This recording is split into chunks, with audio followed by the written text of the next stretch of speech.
Hi friends, welcome to movie updates and reviews. Sir మీకోసం ugly story movie review తీసుకొచ్చాను guys. ఈ movie రీసెంట్గా థియేటర్లోకి వచ్చి మంచి టాక్ని అయితే తెచ్చుకుంది గైస్. ప్రెజెంట్ ఈ మూవీ మనకి ఆహాలో స్ట్రీమింగ్ అవుతుంది గైస్. నందు గారు హీరోగా చేశారు ఈ మూవీలో, అవికా గౌర్ గారు హీరోయిన్గా చేశారు. మూవీ చూడడం జరిగింది గైస్. మూవీ ఎలా ఉందో ఈ రివ్యూలో తెలుసుకుందాం. స్టోరీలోకి వెళ్తే హస్బెండ్ నైఫ్ అయితే ఉంటారు గైస్. హస్బెండ్ సాడిస్ట్లో బిహేవ్ చేస్తూ ఉంటాడు, సైకోగా బిహేవ్ చేస్తూ ఉంటాడు గైస్. తనే హీరో అయితే ఉంటాడు, వైఫ్గా హీరోయిన్ అయితే ఉంటుంది గైస్. మళ్ళీ అలాంటి సాడిస్ట్ భర్త దగ్గర నుంచి తను ఎలా తప్పించుకుంది, అసలు ఎందుకు పెళ్లి చేసుకోవాల్సి వచ్చింది అతన్ని, మరి ఇది ఎంత దాకా వెళ్ళింది ఏంటనే త్రూ అవుట్ మీలో మీరు చూస్తారు గైస్. మూవీ మాత్రం నాకైతే ఒక డీసెంట్ వాచ్ అనిపించింది గైస్. అంటే స్టోరీ పెద్దగా ఏం లేదు మూవీలో, మనకి త్రూ అవుట్ మూవీ నందుగారు యాక్టింగే కనిపిస్తుంది గైస్. పీక్స్లో ఉంటుంది తన పర్ఫార్మెన్స్ మాత్రం. నందుగారు మాత్రం చాలా బాగా చేస్తారు. ఆ పర్ఫార్మెన్స్ మాత్రం త్రూ అవుట్ మూవీని అలా తీసుకెళ్లారు గైస్. తన భుజం మీద మూవీని అయితే మోసారు గైస్. అలా తన పర్ఫార్మెన్స్ తోటి మూవీ త్రూ అవుట్ మూవీ అలా తీసుకెళ్లారు. పీక్స్లో ఉంటుంది పర్ఫార్మెన్స్ మాత్రం. నెక్స్ట్ లెవెల్లో పర్ఫార్మెన్స్ మాత్రం ఇచ్చారు గైస్. ఆ సాడెస్ట్ బిహేవియర్ కానివ్వండి, ఆ సైకోయిజం కానివ్వండి, ఆ సైకోయిజం చేసే ఆ భర్త క్యారెక్టర్ ఏదైతే తను పోషించారో సూపర్గా అనిపించింది కదా. చాలా బాగా చేస్తారు. ఆ పర్ఫార్మెన్స్ మాత్రం చాలా అంటే ఎక్స్ప్రెషన్స్ తోటి ఆ సాడెస్ట్ బిహేవియర్ మాత్రం చాలా బాగా పండించారు. సూపర్గా అనిపించింది. బట్ స్టోరీ పెద్దగా ఏం లేదు కదా మూవీలో అసలు చెప్పుకోవడానికి. త్రూ అవుట్ మూవీ ఆ క్యారెక్టరైజేషన్ మీదనే వెళ్తూ ఉంటుంది. స్టార్టింగే మనకి హీరో క్యారెక్టరైజేషన్ అయితే చూపిస్తారు కదా. ఆ సాడిజం, ఆ సైకోయిజం బిహేవ్ చేసే భర్త క్యారెక్టర్ ఏదైతే ఉంటుందో ఆ క్యారెక్టరే మనకి స్టార్టింగే మనకి చూపించేస్తారు. హీరోయిన్ కూడా చాలా బాగా చేస్తారు. అవికా గౌర్ గారు భార్య పాత్రలో చాలా బాగా చేశారు. బట్ ఏంటంటే మూవీలో స్టోరీయే లేదు మనకి. త్రూ అవుట్ మూవీ అదే వెళ్తూ ఉంటుంది. రావడం, భార్యను కొట్టడం, ఆ సాడీస్లో బిహేవ్ చేయడం, ఆ సైకోయిజం అదే త్రూ అవుట్ మూవీ అలా వెళ్తూ ఉంటుంది.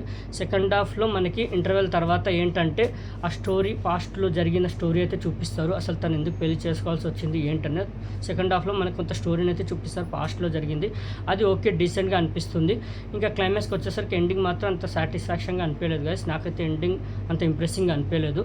బట్ మూవీ ఏంటంటే మూవీ చూడాలంటే నందుగారు యాక్టింగ్ కోసమే గైస్. పీక్స్లో ఉంటుంది. యాక్టింగ్ మాత్రం చాలా బాగా చేస్తారు, సూపర్గా చేస్తారు. క్యారెక్టరైజేషన్ మాత్రం చాలా బాగా డిజైన్ చేశారు. స్టోరీ కూడా ఇంకాస్త బాగా రాసుకొని ఉంటుంటే బాగుండేది. ఎక్కువ ఎంగేజ్ థ్రిల్ కూడా చేయదు. ఏంటంటే అదే రిపీట్ అవుతూ ఉంటుంది. అదే భార్యను కొట్టడం, సాడిజం, ఆ సైకోయిజం అదే రిపీట్ అవుతూ ఉంటుంది. కొత్తగా చూడ్డానికి ఏం ఉండదు మూవీలో. రిపీటెడ్గా అనిపిస్తూ ఉంటాయి సీన్స్ కూడా. ఎంగేజ్ థ్రిల్ కూడా చేయదు. కొత్తగా చూడ్డానికి ఏం ఉండదు. క్లైమాక్స్ కూడా రొటీన్గా అనిపిస్తుంది గైస్. కొన్ని ఇల్లాజికల్ సీన్స్ ఉంటాయి, కొన్ని సిల్లీగా అనిపిస్తూ ఉంటాయి. అంటే ఫర్ సపోజ్ ఒక చెప్తాను గైస్, అంటే స్పాయిలర్ చేయాలనుకోవట్లేదు, ఒక సీన్ అయితే చెప్తాను. అంటే అలాంటి సాడిస్ట్కి అమ్మాయిని అయితే ఇచ్చారు, అంటే చూసి ఇచ్చారు. తర్వాత తన్ని చూడడం కానివ్వండి, వాళ్ళు ఎలా ఉన్నారు ఏంటి అని పట్టించుకోవడం కానీ ఏం ఉండదు. అంటే మీకు స్పాయిలర్ చేయాలనుకోని మీకు చూస్తే అర్థమవుతుంది. అంటే అలాంటి వ్యక్తి అలా ఉన్నాడని తెలుసు, కానీ అమ్మాయిని ఇచ్చిన తర్వాత కూడా చూడడం కానివ్వండి, వాళ్ళు ఎలా ఉన్నారు ఏంటని కనుక్కోవడం కానీ ఏముండదు. కొన్ని అంటే మీకు చూస్తే అర్థమవుతుంది. స్పాయిలర్ చేయాలనుకోవట్లేదు, మీకు మూవీ చూస్తే అర్థమవుతుంది. కొన్ని ఇలాంటి సీన్స్ ఉంటాయి, కొన్ని ఇలాజికల్ సీన్స్, కొన్ని సిల్లీ సీన్స్ ఉంటాయి. స్టోరీ ఇంకా బాగా రాసుకోవాల్సింది. ఇంకాస్త ఎమోషనల్గా కనెక్ట్ కూడా అవ్వలేము మూవీతోటి. ఇంకాస్త ఎమోషనల్గా కూడా మూవీని తీసుకెళ్లాల్సింది. ఏదైతే అవికా గౌర్ గారి క్యారెక్టరైజేషన్ ఉంటుందో అది కాస్త ఎమోషనల్గా ఉంటుంది. బట్ మనం అంతా కనెక్ట్ అవ్వలేము. మీకు చూస్తే అర్థమవుతుంది. బాగా ఎమోషనల్గా రాయాల్సింది ఆ క్యారెక్టర్ని. బట్ హీరో క్యారెక్టరైజేషన్ మాత్రం చాలా బాగా రాశారు. అంతే స్టోరీని కూడా ఇంకాస్త బాగా రాస్తుంటే బాగుండేది. మూవీని కూడా బాగా హ్యాండిల్ చేస్తారు. తీసుకెళ్లే విధానం కూడా బాగుంది, చాలా బాగా అనిపించింది. బట్ స్టోరీ లేదు మూవీలో కొత్తగా చూడడానికి. ఎంగేజ్ తెలుగు చేయదు, అంత కనెక్ట్ అవ్వలేము ఎమోషనల్గా కూడా.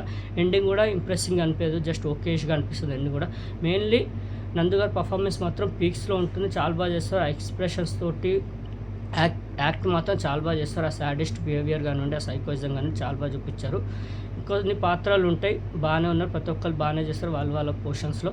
మూవీ మాత్రం వాచ్ చేయండి గైస్, వన్ టైం వాచబుల్, అంత బ్యాడ్ ఏం లేదు. నందుగారి పర్ఫార్మెన్స్ మాత్రం పీక్స్లో ఉంటుంది, చాలా బాగుంటుంది.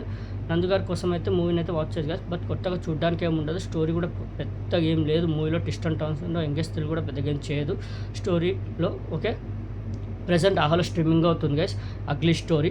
ఫ్యామిలీతో అయితే వాచ్ చేయకండి, సింగిల్గా వాచ్ చేయండి. ఫ్యామిలీని అయితే అవాయిడ్ చేయండి గైస్. ఓకే, ది అగ్లీ స్టోరీకి మూవీకి నేచర్ రేటింగ్ అయితే 5కి 3 గైస్. నాకైతే just one time watchable, decent watch అయితే అనిపిస్తుంది. నేనైతే రేటింగ్ కూడా నందుగారు పర్ఫార్మెన్స్ కోసం ఇస్తున్నాను. చాలా బాగా చేస్తారు. ఇంకొన్ని సీన్స్ ఉంటే ఫ్యూ సీన్స్ అవి బాగున్నాయి, అంతే తప్ప మూవీలో పెద్ద చెప్పుకోవడానికి ఏం లేదు గైస్. నాకైతే ఒక decent watch, one time watchable అయితే అనిపిస్తుంది గైస్. 5కి 3 ఇస్తుంది గైస్. అగ్లీ స్టోరీ మూవీ మీకు నచ్చింది అనుకుంటున్నాను. మరిన్ని మూవీ అప్డేట్స్ కోసం, రివ్యూస్ కోసం like, subscribe, movie updates and reviews guys. Thank you.